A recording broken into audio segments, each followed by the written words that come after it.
Dads. They've been around since the beginning. But what do we really know about them?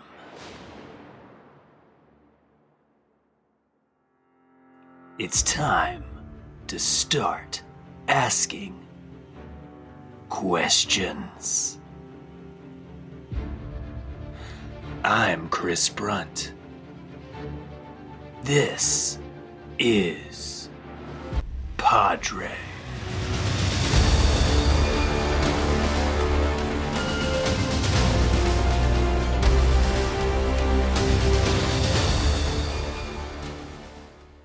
What are you excited to do this winter? I'm going to try to get on my new sled and sled down some hills. Mm-hmm. Maybe go off a few ramps on my sled. Nice. Like ramps of snow. Yeah. Ramps of ice. Uh-huh. I'm going to try to snowboard on a sled. Like, like I'm like snowboard X Games on top of my sled and then go off a ramp. Like, look, I'm standing on my sled and then I jump off it when I go off a ramp. You're crazy, man. You're a daredevil. So, like, I'm on my sled, but I'm instead of sitting down, I'm standing up. Yeah. And then when I go off the ramp, I jump like 100 feet in the air, like as high as I can, like I'm trying to dunk a 10-feet goal. Whoa. And then I fall like 100 feet down, right on my back, and it might hurt, but it's gonna be so amazing!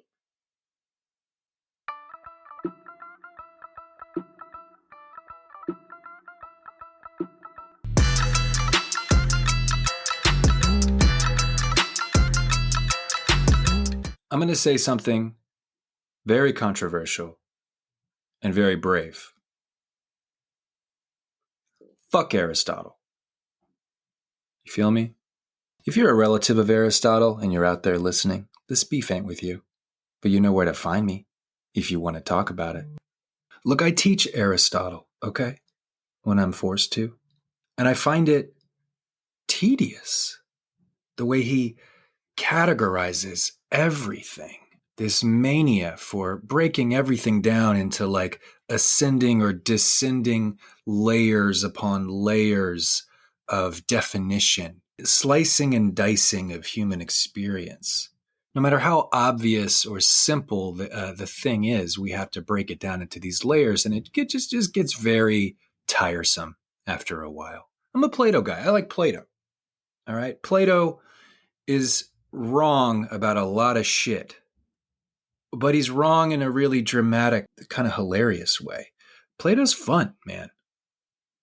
Plato's a storyteller. Plato's a weirdo.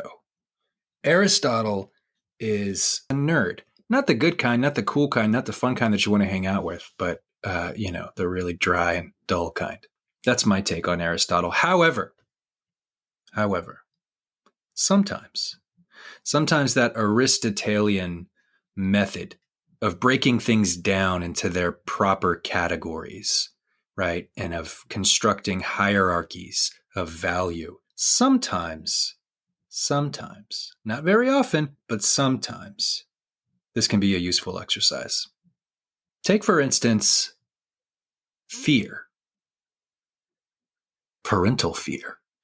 Yeah, that ever-present fear we have for our kids. It can actually be useful to break that kind of fear down a little bit. Try this out. There are 3 main kinds of parental fear. Fear of something happening to your kid, right? The externality.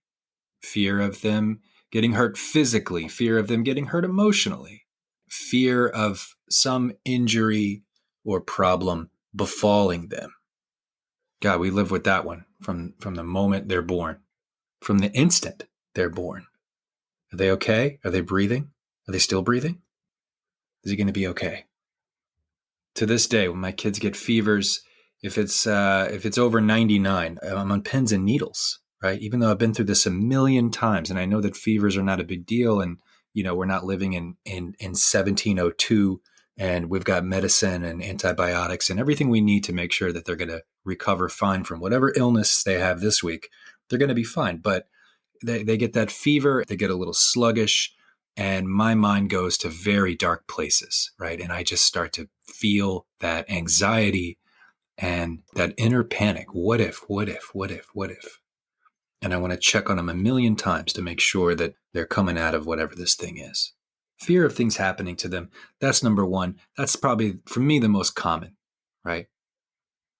I used to wake up all the time when I was just barely asleep, but I would kind of jolt upright in bed because I would start to have these dreams of Julian, usually my older one, riding his bike or whatever he had just recently gotten into, right? It was bike riding, or it was sledding, or it was roller skating or skateboarding.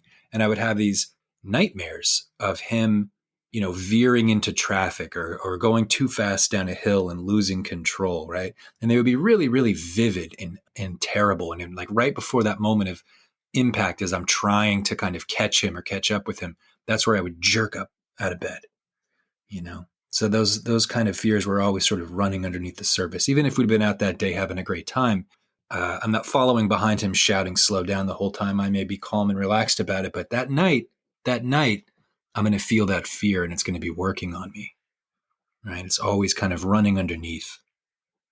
I think the second fear is a little tougher, right? It's the fear of fucking them up.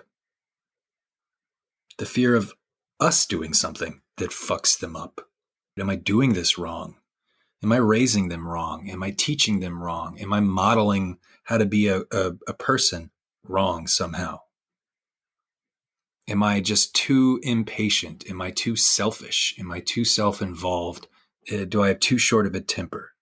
Am I fucking them up somehow? Should I be teaching him other languages? This one, I think I'm a little better with, honestly. A little better with. There have been a few things here and there, Before Nico was born, Julian and I used to drive around all day in the car listening to the Beatles. That was one of his first musical loves, the Beatles. John Lennon was his favorite, just instinctively, because he's got great taste. Right away, he figured out, John's really the one to keep your eye on here. Because of the kind of kid Julian is, even at 3 years old, he wants to know, is John Lennon still alive? And I say, no. Is he dead? Yeah, he's dead. How did he die? Well, and I can dodge that question for a little while, but he asks over and over and over and over and over and over. And one day, finally, idiotically, I tell him, well, honey, John Lennon was killed. Someone killed him. What? Who? Why? How? And now I know that I fucked up, but it's a little too late to go back, because with this kid, you can't just say like, never mind. or that's the end of this line of questioning, and there's no putting it back in the bottle. So I try to kind of give him a vague outline of events here, right? But I don't do so great a job at that either. And the next thing I know, Julian's walking around discussing Mark David Chapman's parole hearings with people. Mm-hmm. Yeah, I explained parole. And I explained, I guess, the concept of assassination. I don't know. I don't really remember anymore. But yeah, that one's on me. That's definitely on me. He was 4. Okay? A 4-year-old. And to this day, every so often, he will sort of be lost in his own thoughts, looking out the window or up at the sky, and his fists will clench and his eyes will narrow, and he will just say, Chapman. He still wants vengeance. So this is a, mostly funny example, but you can make mistakes. You could say dumb shit to your kid and it can kind of fester, and you never really know what's going on inside their fertile imagination and their wild emotional terrain, right? And how all that's going to produce lines of thinking and feeling and ways of being and things that are so far out of your control or things that you could ever foresee. Nobody's perfect at this. But here's the third kind of fear. And this one, I think, for me is the most insidious. Sometimes I have a fear of them just, for whatever reason, growing wrong. You know what I mean? like imagining some version of them in the future that scares me. And it's never because of how they are right now. It's not like I look at how they are right now and I go, oh no, this is not what we want. They're great. I love the way they are right now. I always have. But every now and then I'll look at something that they're doing at 3 years old, 4 years old, or 5 years old, or 6 years old, and I'll think, God, what if they did a kind of bigger, wilder version of that at 15 or 25? And I'll project that into the future, and that is what I become afraid of. And now that's what I'm responding to. And I begin to, in those moments, respond as if that projection is reality. I talked about this a little bit with Baron in the first episode. I talked a little bit more about it with Keith in the second episode. It's a kind of insidious projection that I can catch myself doing. And I have to figure out a way to stop that train of thought because it's harmful. And it's unfair to my kids. It's unfair to look at a 5-year-old's behavior and think, well, what would a 15-year-old version of this behavior look like? That would be pretty bad. Let's respond as if that's the real behavior instead of this. No, it isn't. He's not 15. He's 5. What it can lead to is that it can cause me to try to overdetermine who they are because I'm worried about who they might become in these worst case scenarios that come to me at my weaker moments, at my moments where I'm too tired, too frustrated, too stressed, whatever, to be thinking clearly. That third kind of fear, that's the one I really have to watch out for. Personally, I have to trust that my kids are going to grow into wonderful people, every bit as wonderful as they are right now. And I have to live in that faith so that I can be here with them and present, so that I can just chill the fuck out and be their dad. And remember what I wanted as a kid, which was to just feel safe, feel loved for who I was, and to feel like I had the room and the space to be myself, to grow into who I wanted to grow into. That's what I wanted as a kid. And I think that's probably what my kids are going to be wanting. And I know how to provide that for them. I just have to do it. Today on the pod, I'm joined by Tamler Sommers, professor of philosophy at the University of Houston, author, dad, and host with Dave Pizarro of Very Bad Wizards, one of the great OG podcasts. If you have any interest at all in philosophy, film, social psychology, or two guys who enjoy making fun of each other, that is a podcast for you. And if you don't have an interest in those things, you're very possibly not listening to me either. So whatever, bruh, do you. Anyway, Tamler and I go back to my University of Houston days. We taught together in this big class called The Human Situation, which is exactly as grandiose and amazing as it sounds. I love Tamler. He's brilliant. He's hilarious. He's always been kind of like a celebrity to me, but one you can just send a text message to whenever you want. I'm going to explain all my many parenting hang-ups to Tamler so he can take out a little pin and deflate them one by one. That's coming up next. Padre is brought to you by Wooden Toys. Look, I know as a listener of this podcast that you're a person of conscience, a person who sees themselves as a citizen of a global community. I know you don't want to contribute to this culture of waste and materialism that's harming the planet and polluting our children's bodies and minds with harmful chemicals and toxic ideas. But if you have a baby, or if you have a toddler, they're going to need toys. Get them a wooden toy. Lovingly crafted by hand out of eco-friendly recycled balsa wood by contemplative Swedes, wooden toys are safe. They'll look gorgeous in your home. All wooden toys come ready for Instagram with no garish colors, no battery-operated lights or sounds or animal noises or motors that make them fun to play with. Wooden toys are simple. They're honest. They're aesthetically pleasing if you're someone in their 30s or 40s who knows their way around Whole Foods and the Pottery Barn outlet and once tried to read your baby that A is for activism book, which I'm betting you made it to what, F, G, H at most? Coming in at a price point 3 to 4 times higher than the equivalent toy made out of toxic yellow plastic, which your kid would happily play with for months, if not years, wooden toys will never ever be broken because they'll never ever be played with.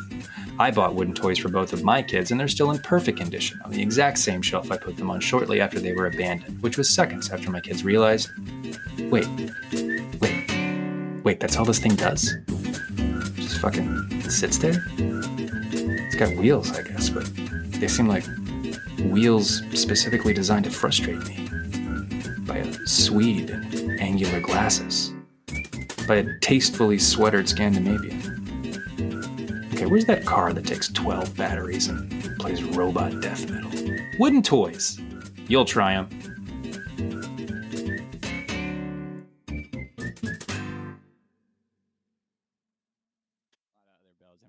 For this one. I know it's going to be easy because watch, I'm going to throw all fastballs. Okay, you ready? Who's a better dad, you or Dave Pizarro? Whew. That's a good question because I think we're both very good dads. I mean, I think I'm about as good a dad as anybody could be. I don't even mean that to brag. I just mean like I think. Do you really? Like I'm better at being a dad than I am at anything else in life. Really?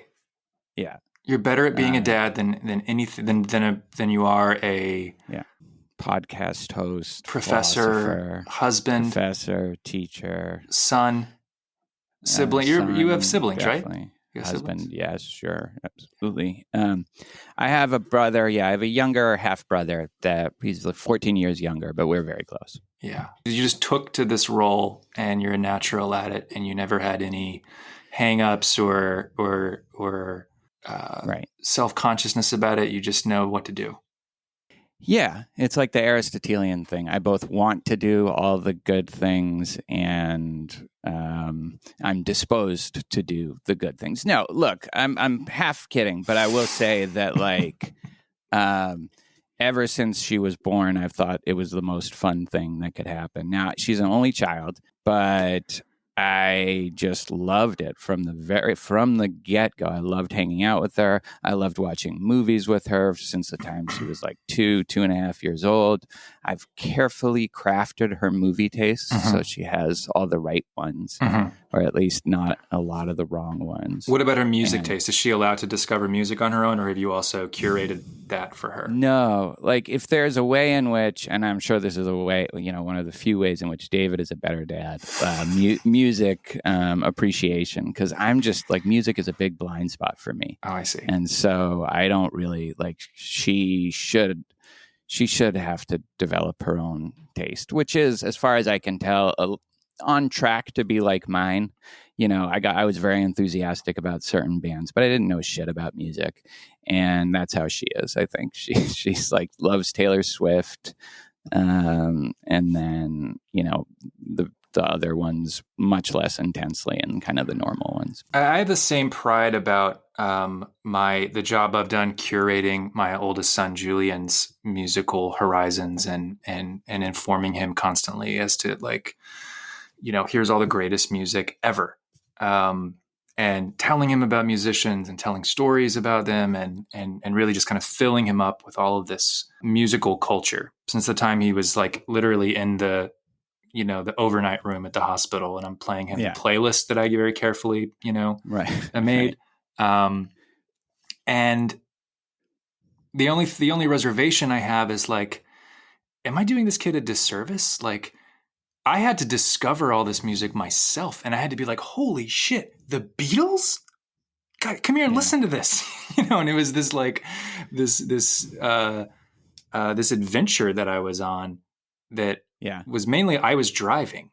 But with him, I'm just feeding him. I'm just feeding him all this stuff. So I just wonder if there's a No, that's a good point. I do worry about that sometimes. She even sometimes but she's also stubborn and pushes back against my shit a lot of the time. So But I guess the reason I am not so worried about that is my mom did this with me, and my mom died very young. She died when I was 17. But for the starting when I was 6 or 7 years old to all the way through high school, she would just take me to the best movies, and she just taught me to love movies. She taught me to love books.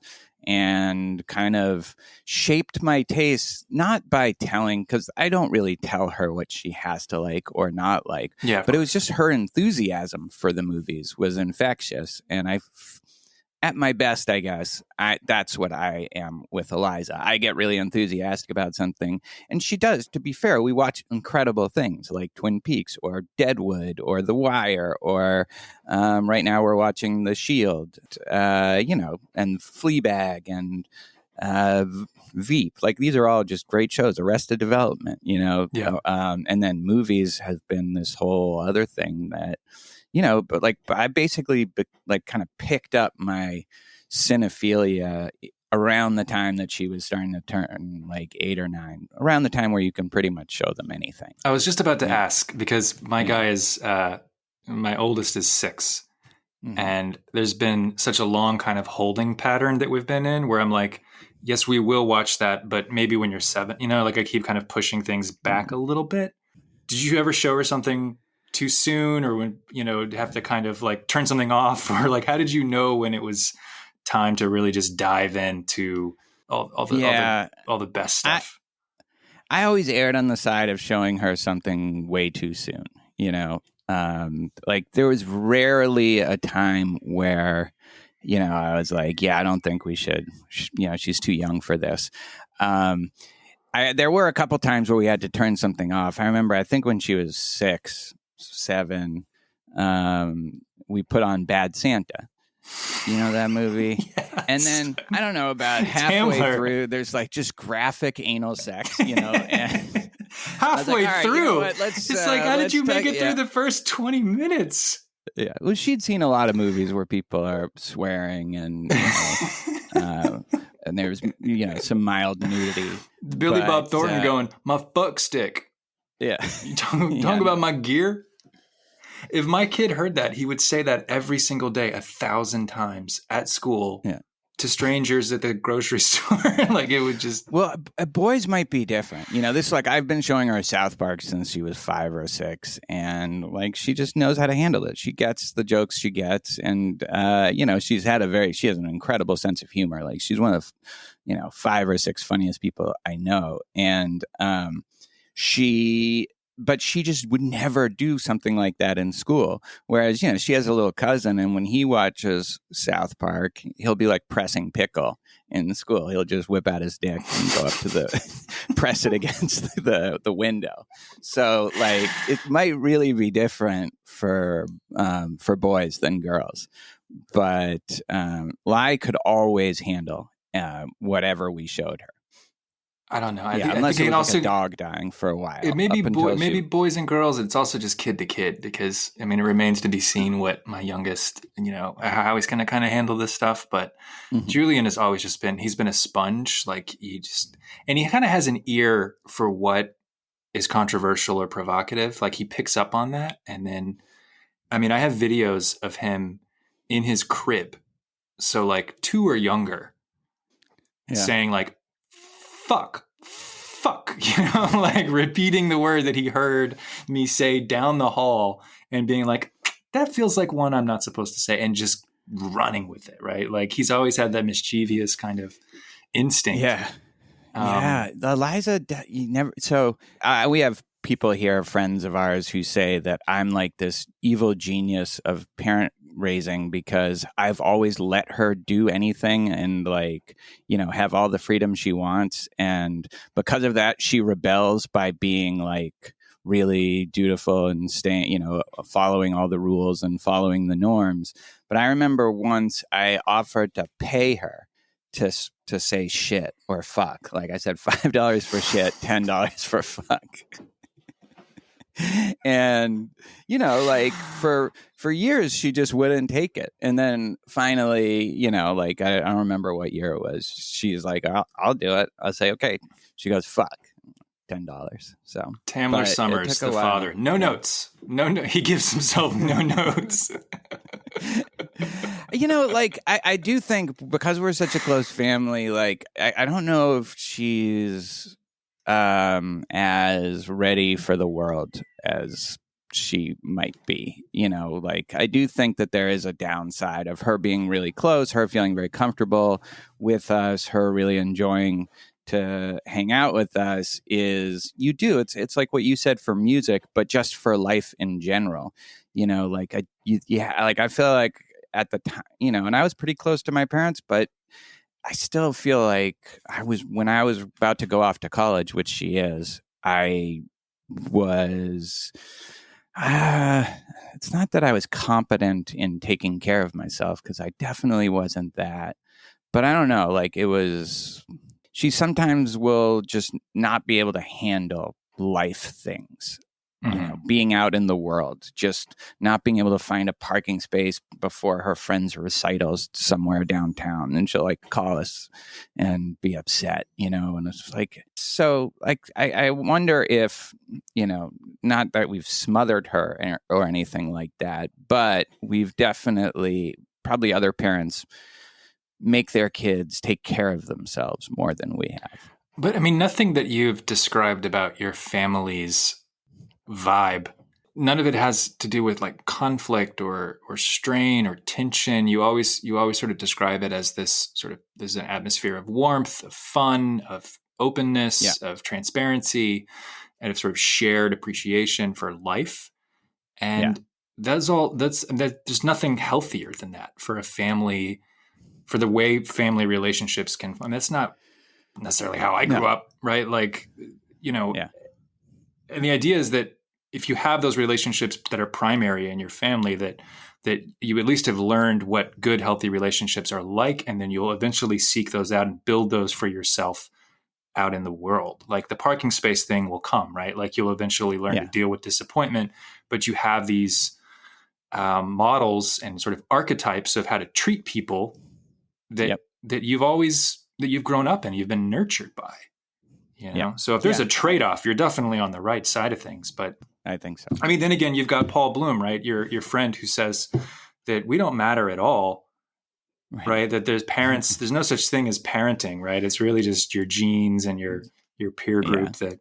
I don't find those studies compelling. I think we argued a bit about that. But in any case, what I think you're right, whether we make a difference in terms of how they are, once they leave the nest, it is just good to have a house where there's just we're laughing constantly, and there is a lot of warmth and openness. People get along. That's rare. That's not the norm, I don't think. Yeah. And then it extends to like Jen's family, with the exception of one member. And there's always the one, Yeah, exactly. And even though my family now is small because my dad and mom both passed away, and but I have my stepmother and my brother. They're so close to Eliza and to us, and they're close to Jen's family. So it's really nice. We don't live near each other, unfortunately. That's the trade-off of our business, right? Like you don't often live necessarily near where a lot of friends and family live, but well, tell me, what was it like growing up? I know that your father was an eminent philosopher, which is something I hope we can also talk about, right? The influence that he had on you and the direction that your life took. But what was it like? What was the atmosphere like in your house and when you were growing up as a kid? Well, my parents were divorced, but they both stayed in town. So I would spend 3 days at one person's house, 3 days at the others. We'd alternate Saturdays, something along those lines. So my mom lived alone. My dad married my stepmother when I was very young, or at least they started living together. And, I had a good, there's definitely parts of middle school and high school that can be a little rough socially, but overall, I think it was, par for the course. But in the house, like my mom and I were close because I was her only child, and so we just spent a lot of time together. And my dad was close to retirement when I was growing up. He's 48 years old when I was born. So, by the time I was 12, he retired. And even when he didn't retire, he was, old school professor. You go in Tuesday and Thursday, and that's it, and so he was home all the time, and I see. We were very close as well. So you weren't sitting at the like in the back of the seminar room at Brandeis, like coloring while your dad lectured. At times, yeah. Like I every once in a while, I will, especially earlier in my career, I would run into somebody like a guy named Don Loeb at Vermont, and he would say, "Oh my God, I used to toss the football around with you when you were like on 7 campus, years old or 6 years old." Yeah, on Brandeis, because he was a student of my dad's. So yeah, I think my dad, ironically, did not push me to go into philosophy. He was very angry and bitter at the profession by the time he retired. He felt like what he did, his work, never received the attention it ought to have, which I think is very well could be true. Maybe not quite to the extent the Whitehead that stuff, he thought. or like the sort of the more like language analysis.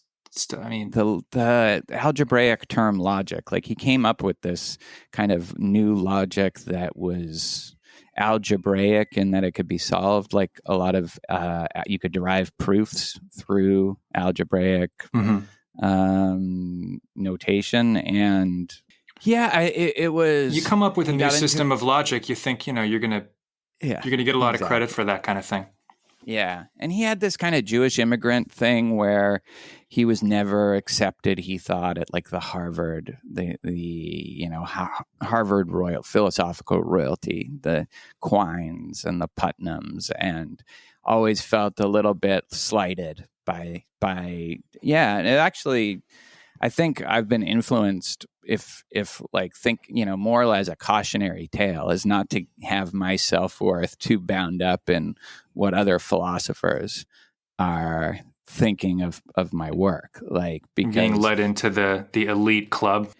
Well, it's just like, I really think he felt that he should be treated better, should get more respect. And when he didn't, it made him so not just disappointed, but angry and resentful.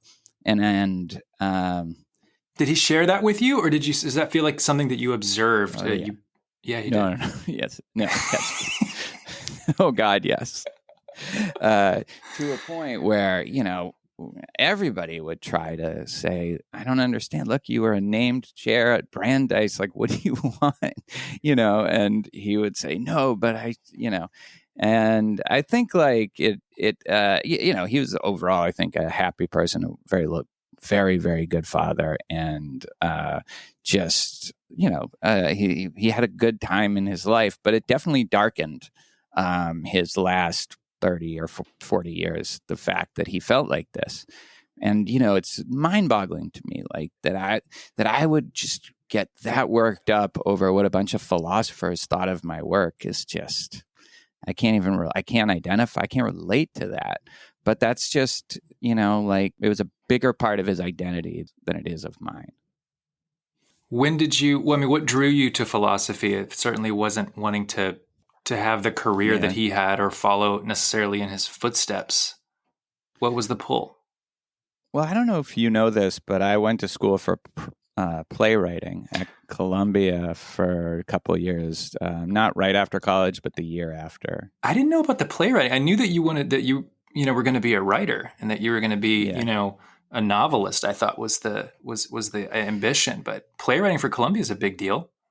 Yeah. And it was, I enjoyed my time there. It was a little too hard drinking. Like, I'm not sure I could have kept up the pace that I was on in my years there. And I really enjoyed it. And, when you're at a grad school, this, although maybe maybe not as much because mine was more collaborative. You have great actors, great directors doing your stuff. And so it was just amazing to see, like, that's, what the work that they could do with your text. It was so much fun. And then when I got out of that, and I was already thinking, I don't know how are you going to make a living at this?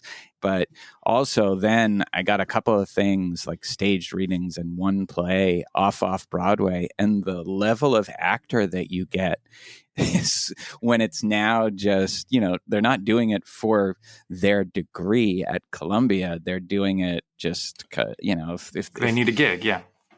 They need a gig and you are the biggest unknown nobody and they're going to be in your play. There's a reason, and that was, like that's something I guess you have to work through, but I was just too I wanted to travel at that point, and I had some money because my mom's life insurance. My mom had some life insurance and I was pretty determined to just burn through it in my 20s and travel. And so I just kind of left. And then I think I had some ideas about being a novelist, but really never got, like, I wrote a few short stories, novels that I would be just mortified if I looked at them today.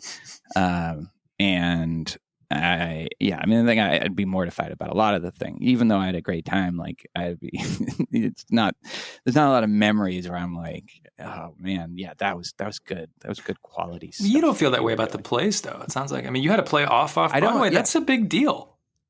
I actually don't feel that about the plays. It was like 92, 93, 94. I don't fucking have them. Like, I want to know, like, I want to go back. I do not want to have anything to do with, like, the novel or the two novels that I wrote. Like, I want them to be burned from existence. Like, if anyone is out there who acted in Tamler Sommers' play off Broadway in 1994, first of all, he apologizes. You were great. He thought you were an incredible actor. Yeah. Please send us at least your sides. At least if we could see those, if not the whole script. More with Tamler Sommers after a quick break.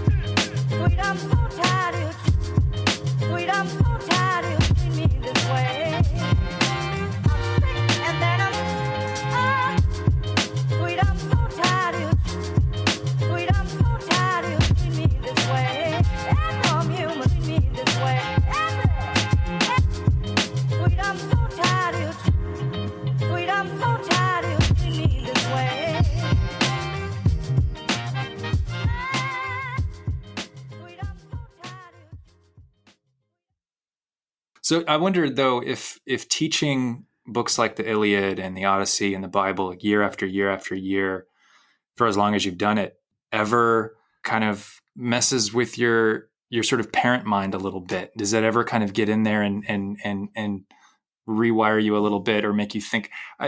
For me, it's just that I having that sort of 4,000 year window on human culture as a kind of like point of contrast, I guess, with like I'm obsessing over how much screen time my kid needs to get today. And it's as I'm like teaching Gilgamesh, and there's something sort of comical about that. But I just wondered if that ever occurred to you. Well, I did take Eliza up to a hill one time and almost sacrifice her. So I guess it influenced me in doing that. Rite of passage. Yeah. You wanted to prove to her that you're a knight of faith. I guess. Yeah. Especially if there's one thing that, maybe isn't the same, it's parent-child relationships. I don't know, in the Iliad and the Odyssey, although the Odyssey has, with Alcinous and Arte and what's her name? The daughter. Nausicaa.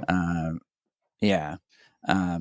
That's a more kind of traditional, but a lot of the time they're, sacrificing, like killing each other.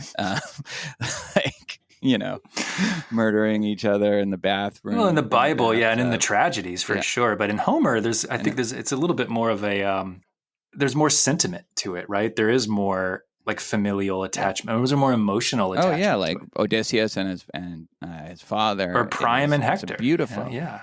Oh yeah, absolutely. There's tearjerkers in Homer. And what's the Hector's mom's name too? Andromache. No. Is it? Hecuba. Fuck. What? It might be Hecuba.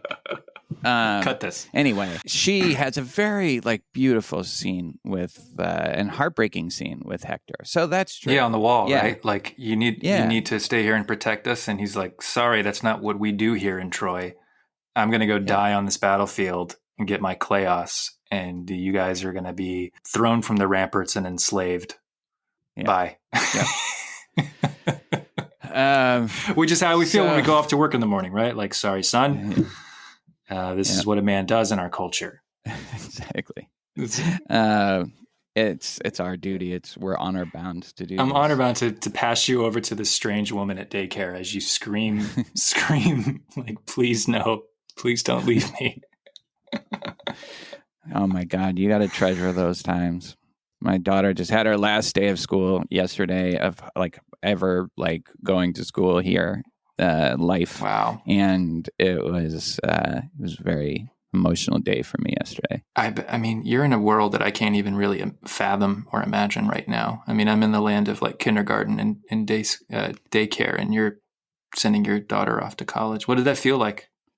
I mean, it feels great. I'm so excited for her. I think she's going to love taking classes. She's going to really appreciate the school side of it in a way that I didn't fully when I went to college. And I think, like I said, I think she's ready to sort of live on her own. And, I think I'm very excited. She's going into film. So I'm very excited about that. She's going to the film program at UT. Oh, wow. And so she'll be close, but not too close. That's perfect. And yeah, it's kind of perfect. And so I'm really excited for her, but it's heartbreaking. We're close friends, we're friends with our kids these days. And we binge watch TV shows together. We go camping together. We spend so much time together that to just all of a sudden have that not stripped away, because you're home a lot when you're in college, but for it to be freshman year, she'll be home a lot. But you got maybe 1 year of reprieve here before, right? Before it's not, or maybe another pandemic. That's what I can only hope. Oh, that's nice, Tamler. Yeah, we know how many people have to die so you can watch someone to watch The Wire with. Shield. Yeah. When the monkeypox outbreak happens in Houston, I know exactly where to fucking turn. I thought I was actually really coming to terms with it in a smooth way until yesterday, and then when it was her last day of school, and now she's at the beach for a few days. Well, hold on, paint that scene for me. Where were you? You don't drive her to school, I'm assuming. No, she drives. She takes my car to school. She takes your car, and she left in the morning, and you. I gave her a hug. My wife gave her a hug. She was also she was crying. I was definitely not dry-eyed myself. Uh-huh. And what did you do after she was gone? Did you go stare at a tree in the backyard and have a montage in your head, or? I had to go edit my fucking podcast because I hadn't finished that yet, and then I was prepping. The podcast is a lot. Are you sure you want to do this? Because it's a lot of work. You hear that, John? Yeah. It's a lot of work. Yeah. So that distracted me, but I'm telling you, I was not in a great frame of mind. I recorded a bonus episode with these other people on Lost Highway, and I feel like I was just a little off because I was just, I don't know, emotionally unstable. I feel fine. In your feelings is what the kids call that. It's in my feelings. You were in your feelings. I'm an emotional person overall, and open about it, as you can tell. And it's good though. It's good isn't it good? It's good to have that feeling. And it sounds like it's you're having it for kind of all the right reasons. You're mourning the end of what sounds like a really wonderful stage of life as a new one is beginning. You have a very nice way of, like, a very generous way of framing, my attitudes and behavior around parenting. Well, I appreciate that. at least around parenting, you seem to be someone who is coming onto the podcast with no darkness whatsoever, and no real problems, That's right. and nothing even remotely fucked up going on in your past or as you sort of conceive of your role now. So obviously you're hiding a lot from us, but there hasn't been dark. It's been a pure joy. I've enjoyed every stage of Eliza's life, like from when she was a baby. She was a very easy baby. She had her little bratty 2 and 3 year old, like phases, but they didn't last long. And then she's been always just smart, funny, to just and like a better, like already just clearly a better person than I am. Like her heart is her generosity, her kindness to others. Like she's not as mean spirited as I think maybe I could be drawn out to be pretty mean spirited, and she just can't. I have a working theory that, like, as it's no longer been possible to sort of to do this like American dream notion where your children are supposed to have a better life economically than you. We've had to transfer that into the moral and ethical realm. Like, we will make our children better people than us, and that they will have better lives or more enriched lives and more, sort of be more virtuous people than we were, especially when we were younger, because, like they basically will have no more climate or economy to, Yeah. Right. But they'll be really good people as they're wandering, like in like a fog, super of open-minded cannibals. and tolerant and patient and caring and compassionate and aware of like global issues, all of which are in crisis and beyond the hope of repair. Yeah. Are you feeling like? Do you feel a kind of a darkness that things are despair? Yeah, that something's just kind of unraveling. There's something not going well. Yeah, no, with, it's contemporary life. Unraveling is exactly it, because it's that image of like you're trying to get like the tape back on the reel, and you're trying, and that was the Trump years. We're like we're really, really busy, trying to get this fucking reel back put together, and at some point you just back away from it and go, oh, there's no fucking hope. Like, that thing's just going to play out. That's the way it feels right now. It's felt like that, oddly enough. Like there was maybe a honeymoon of like a month or two after Biden's election, but ever since then it has felt this thing's going to unravel, and there's nothing. It's not even worth watching anymore as it happens. That's how I feel. And that, like, it's just that we don't have people who are remotely up to the task. Remotely. Like, it might not even be possible, even if you had people who are good, but we have fucking Biden, and nobody, like, who will probably run again against Trump. And the only difference will be that they're both 4 years older and more demented. Like, it's unbelievable that that's going to happen again in whatever. Well, the most annoying take on that, which I agree with, but the most annoying take is that people will tell you we're supposed to be the ones to fix it, right? It's like, you, Tamler, don't wait for Joe Biden. You fix climate change, right. You go fix it all. And it's like, I'm tired, man. I'm fucking tired. I tried to like stop the Muslim ban. You know what I mean? Like that took a lot. Like, I need an administration break. I needed some time off. You're doing this podcast now. I got a podcast to worry about. You can't be putting the brunt signal up in the sky every fucking day. Like, come save the world again. I mean, I did it for 4 years. Pretty disillusioned. I mean, already disillusioned. Really, it's the bailout of the banks. When Obama bailed out the banks, that was it. It was like you just lost so many people.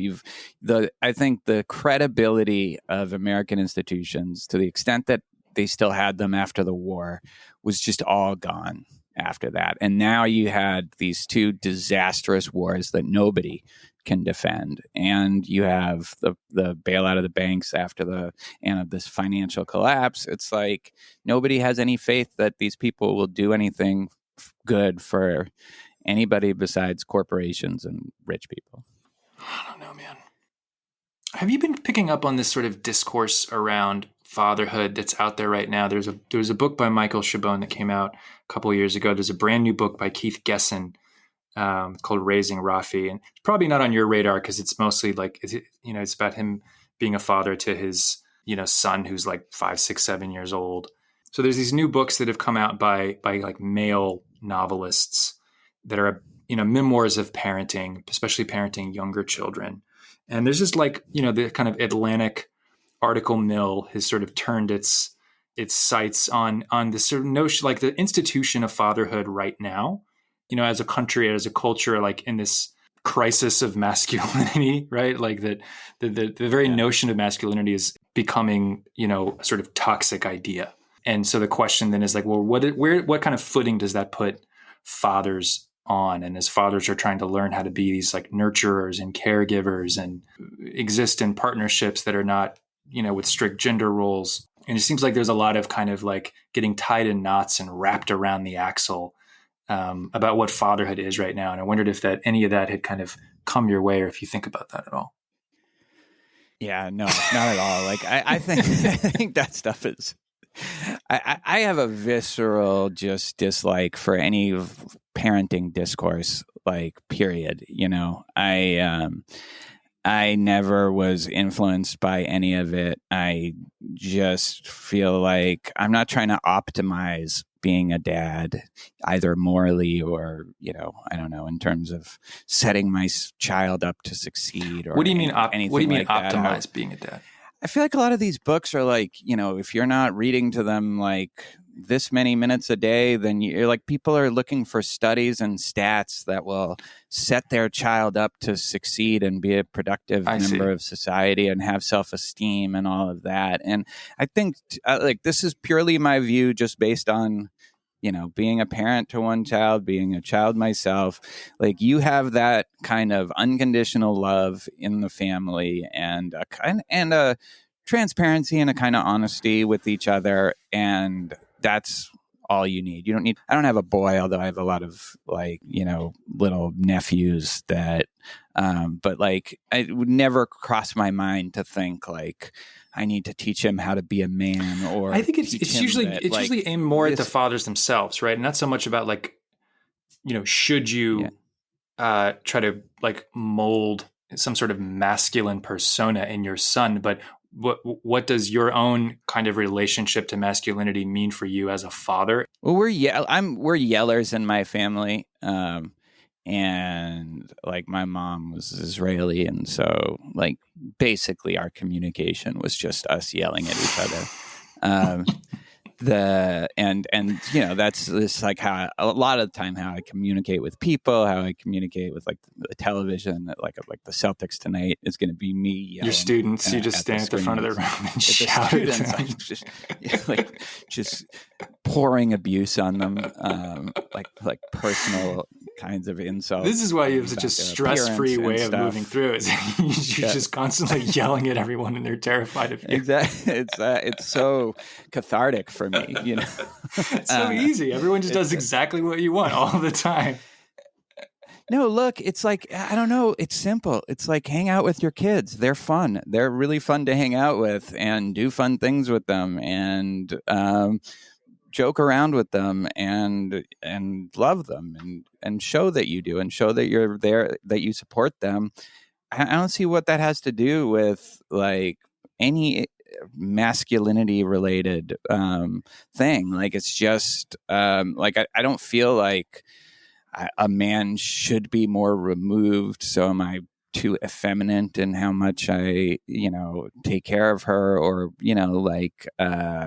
it's just stuff that I don't know. It's not like, look, there are discourses like that are probably just, have just as much value, but that I actually really like and like to participate. I've always thought in the Atlantic is exactly the thing that if you weren't worried about it, just read the Atlantic, and now you can get really fucking worried about it. And they're always like the number one, number two, and I published a book, the last book I did, Why Honor Matters, and I remember I had a lunch with the editor and the publisher, and I said, well, this was already like the first draft had been done, and I was doing revisions.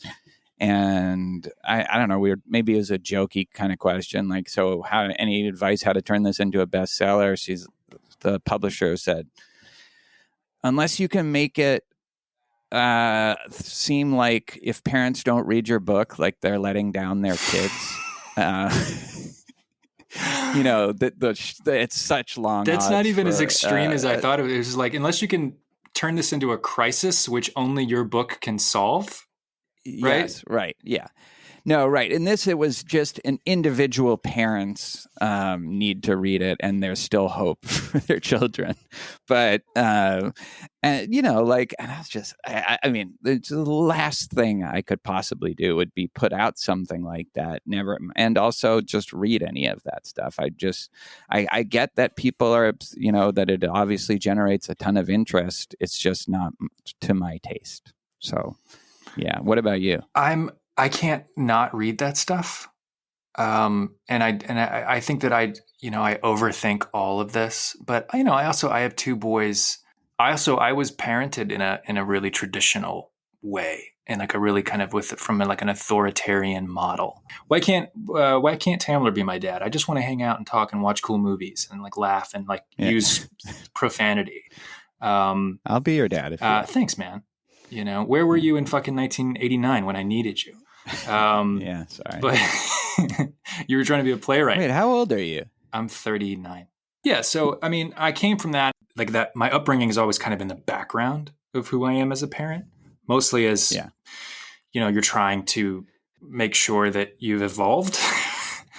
But it's always there, and when I raise my voice or when I lose my temper or when I get really frustrated and when I feel my authority just utterly crumble to the will of a 4-year-old, 5-year-old, 6-year-old, my first thought is my own dad and how that never happened to him. So, this kind of discourse is really annoying. And I think very often, like, in that Atlantic way, just sort of hand wringing their way into like, into a word count. But it also, there is a value to it to me to try to think through, what's different about fatherhood right now. What's different for me as a dad than like the experience that my dad had, Right. And so some of that is a kind of retrospective, like reevaluating the kind of dad that he was, given the conditions he was parenting in. And I do think there has been a shift, like the kind of pitch for Gessen's book. I'm really one of the first generations of fathers, at least in this country, to sort of approach fatherhood on a more or less equal footing as a caregiver with my partner, with my son's mother. And that there is something novel about that and worth kind of looking at and thinking about. Yeah. Yeah. Those were the days, right? When the woman just cooked all the meals and like cleaned up. The Don Draper days. Come home and grab a few beers and yell at the TV and like kiss the kid goodnight. They'd hold the kid down for you and you'd kiss them. There's a generation where like, you'd hear people more, I guess like more Gen X, right? Like who had fathers, not even baby boomer, but even older generation of fathers who That's me. Yeah. That's exactly me. You, right? Yeah. So, but your father was a bit more of an exception, right? As a professor and, but the dad who came home at 6:00 or 6:30 and literally put their feet up. Yeah. Right. And you'd hear that line about like, my father was so gentle. He never raised his voice. He was so kind. And it's like, what the fuck did he have to do? Like, all he did was read the paper. What's there to raise his voice about? He didn't deal with all of it. He didn't have to like check email or something. Like he was done. Like work was done for the day. And so he could just fully relax then. Yeah. It's like you're playing the roles as a father now that were traditionally maternal roles. At least you're doing some portion of that. And very often, like a lot. And yet you're also a big, dumb dude who like with too much testosterone who yells when he's frustrated. So there is a kind of like structural tension in play. And so, I mean, look, The yelling, like, and I don't know if my wife would agree with this, but like, I don't think yelling is that bad. Like, you're frustrated, you yell. It's like you're honestly expressing how you feel. If you're angry or you're disappointed or whatever, and you yell, like, and the kids do their fair share of yelling. Why can't you yell? And it's not like you're hitting them or something, right? Like, if you're just yelling at them, that's a good honest signal as to how you're feeling. But it's easy for me because that's just baked into my DNA. That's just like, it's in my blood that yelling is a fine way, because like as quickly as I can get mad about something, I can get over it. And some people, if you get into like a yelling match with them, they're like, okay, that was good, and then they're still pissed like for days. And I've been in a couple of relationships like that, or just like even just friends or things like that. It's like, wait, what? That was like 15 minutes ago. Like, it's cool now. We said what we had to say. Let's move on. I mean, I probably shouldn't say this on my podcast about parenting, but I do think that you can kind of look too closely and kind of ascribe too much consequence to parenting style and the kind of like, Definitely. because there's one thing that became clear to me having a second kid, like how little effect I actually have on who these people are. Yeah, I've seen that in a lot of like families, and like the children are so different, and a lot of the yelling kids. Liza's a babysitter, so she she is, or she had, like, she's got a governess. She is a baby. Yes. Do you even see your daughter in our 2-1 bungalow? There's a governess. Parenting's so easy. I mean, you just hire someone to raise your kid for you, and she's a babysitter herself, and like some of the parents, some of the kids are just nightmares, and they're just yelling constantly. The parents aren't yellers. The parents didn't do that to the kid. Meanwhile, like their sister is just a purely angel. Like well-behaved angel. So yeah, it's just that they got messed. Your first one got messed up genes. Maybe he was swapped out at birth. He's a superstar, man. This kid, he's got the biggest personality in the world. He's gonna go play. Yeah, he's gonna go places. Yeah. It's his show. I'm just kind of like filling in for him. Yeah. Tamler, when I bring people on, it's like I bring people on to tell me what I need to hear. Life coaching. Yeah, exactly. Keep it simple. Have a good time with your kids. Love them, accept them, and don't drive yourself crazy. Second guessing every single decision. So I appreciate that, man. Yeah. Thank you. That's again another well articulated expression of what I believe. So I appreciate that. Yeah. Thanks a lot, man. Thanks for being here. I appreciate it. Sure. Thanks for having me. I'll talk to you later.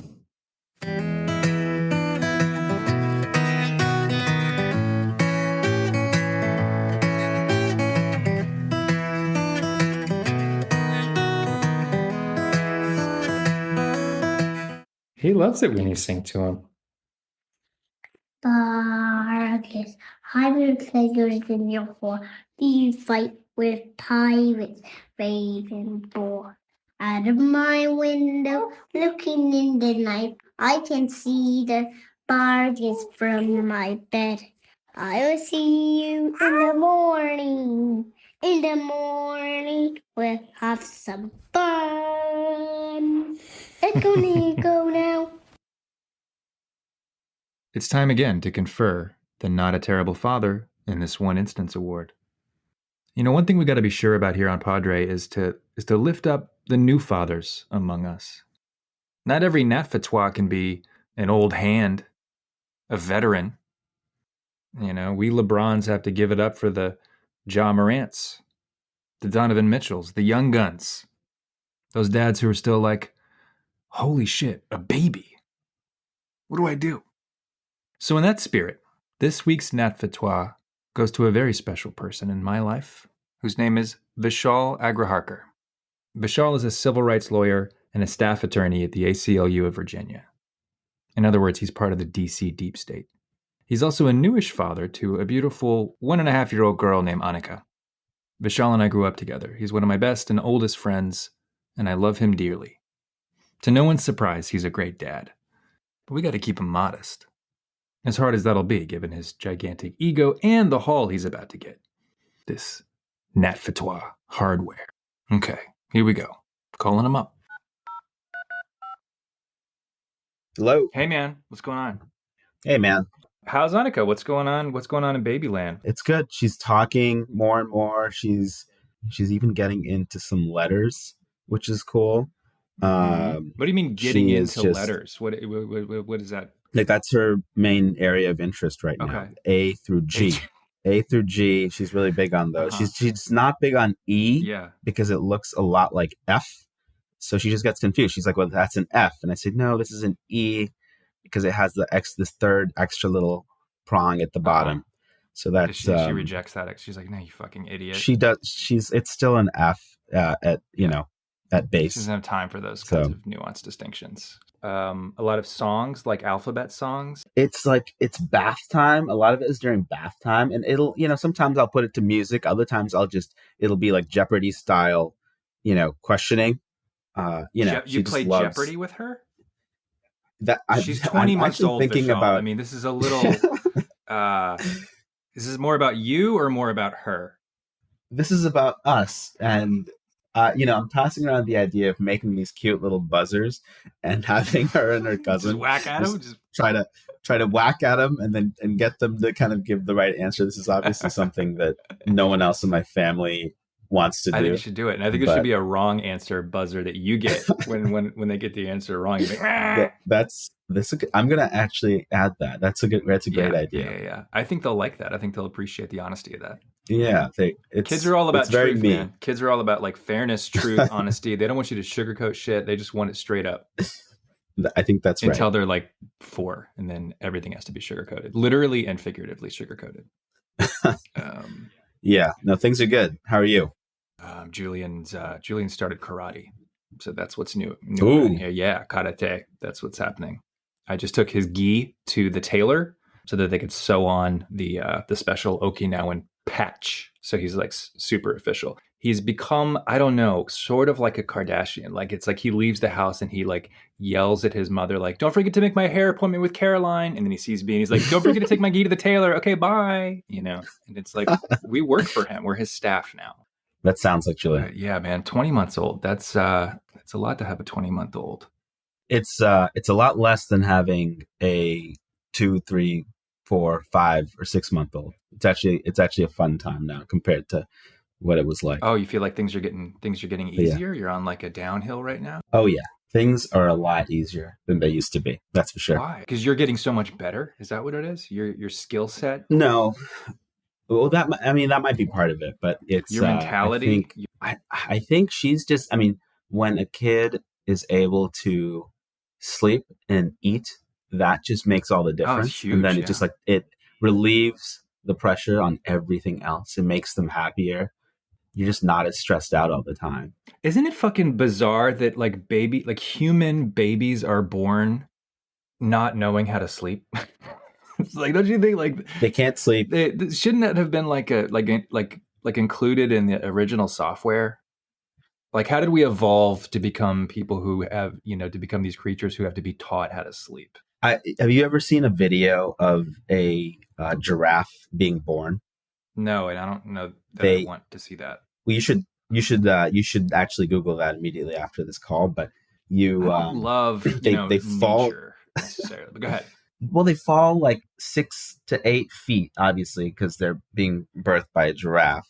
Just slam on the ground, and then the giraffe kind of like, leans its neck down and kind of hits them over the head until they stand up, and then they're walking immediately, and then that's it. They're good.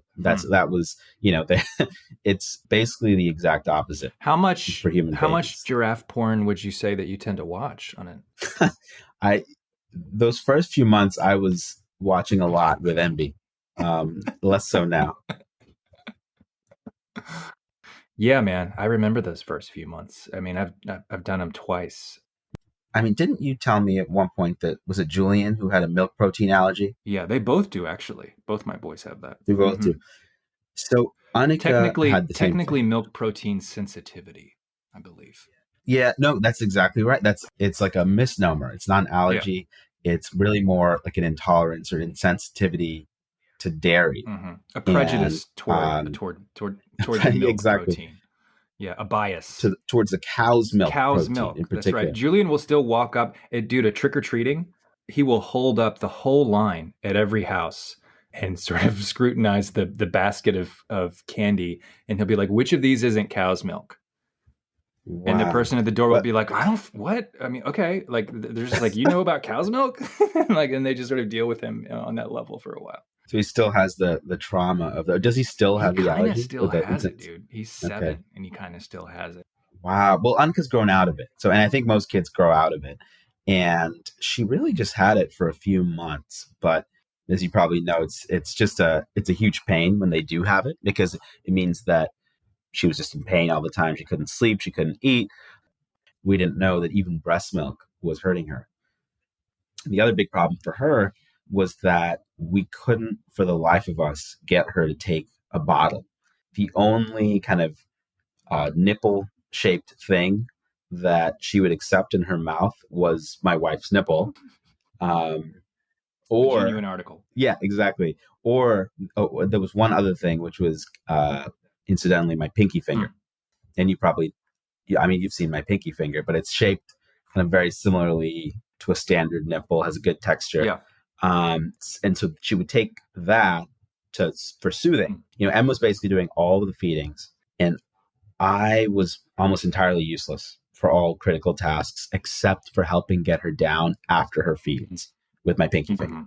So that was a lot for Em. Did that obviously. make you feel a certain way, being that useless? Or are you used to that kind of feeling?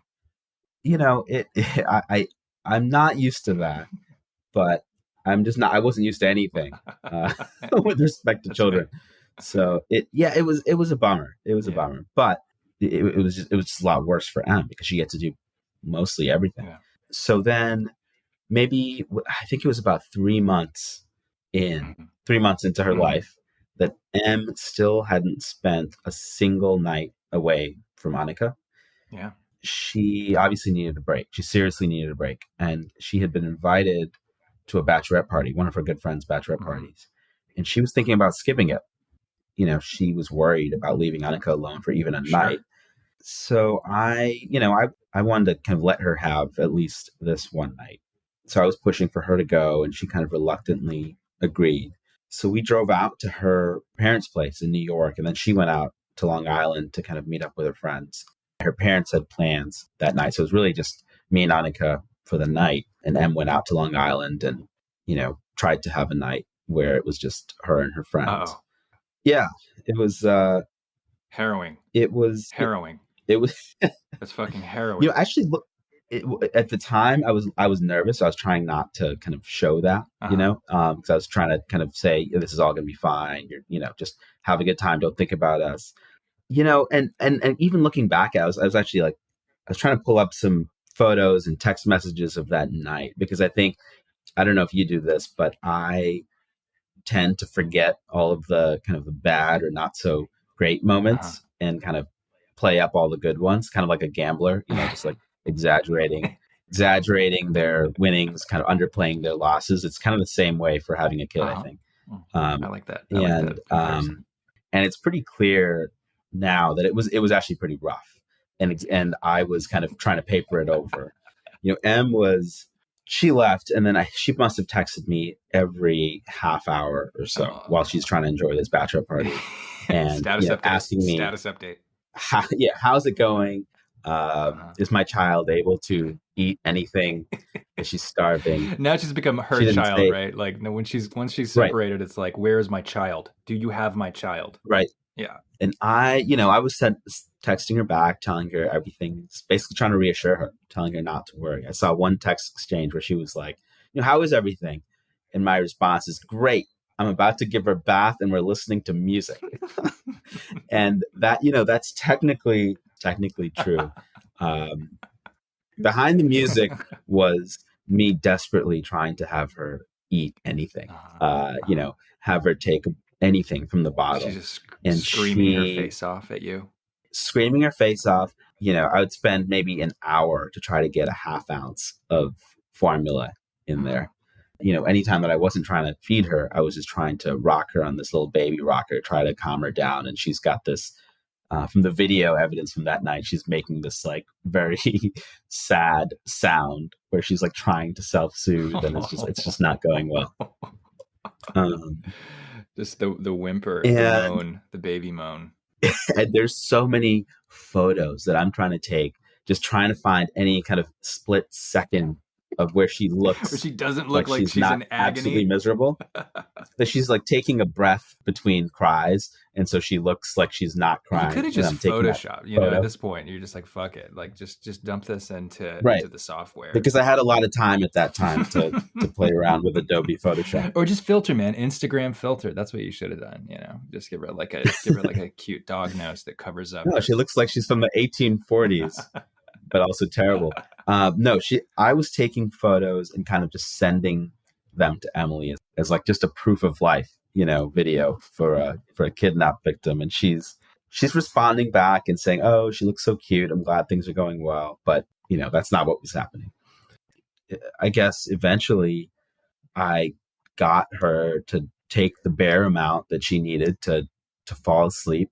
She probably had 8 ounces or so in like 36 hours. I think a kid that age is supposed to have like 24 or so in a day. Mm-hmm. But she got to sleep and went to her bachelorette party. She was able to, use most of that time to pump. and frantic text messages home. Right. Every half hour or so.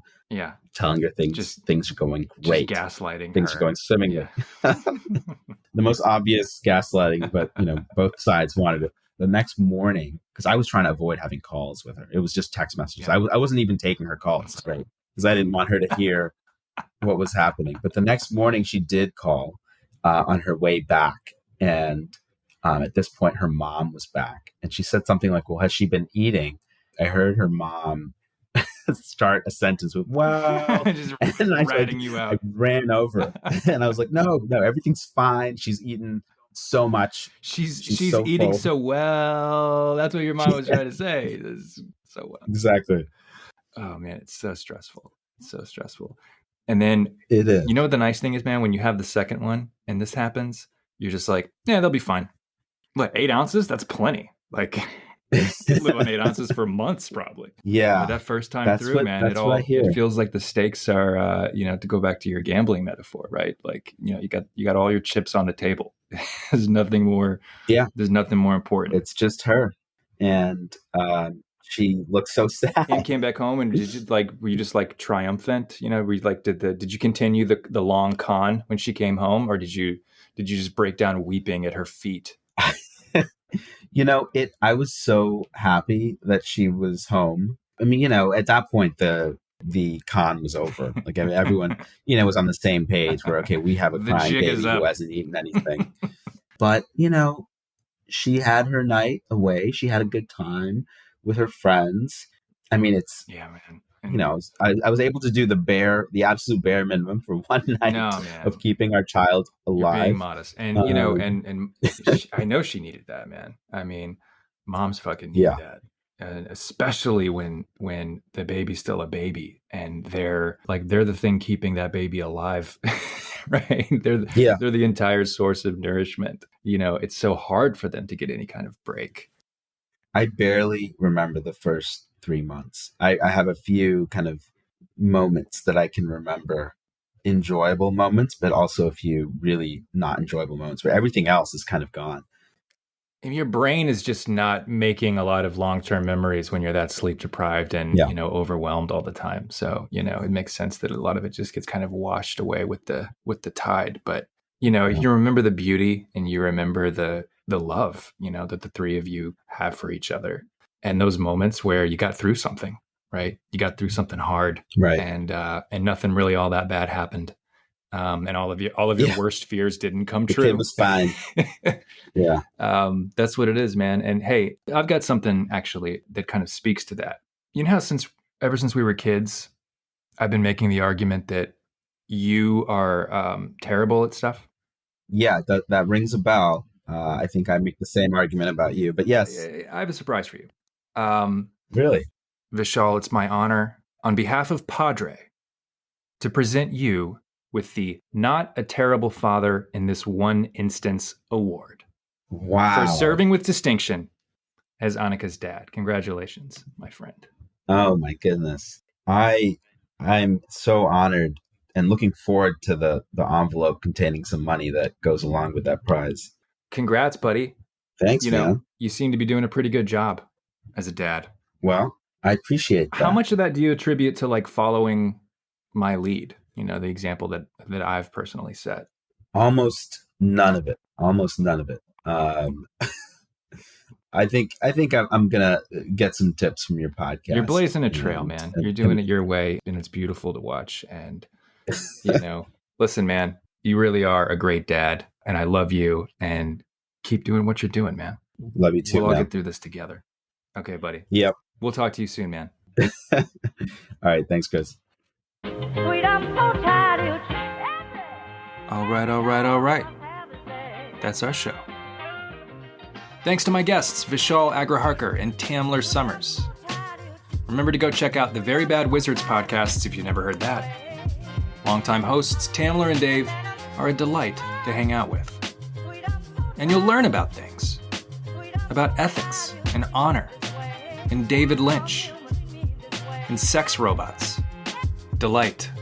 That's the word of the episode. Take delight in your children, Tamler reminds us, for they are delightful. Join us next Monday when I'll be talking to Moth storytelling champion and prince of the one-man show, Jamie Brickhouse. We talk about queer identity and families. We talk about the importance of telling your story in different forms. We talk about how loudly you should cry while you're writing your memoir. It's Padre, baby. You know what to do.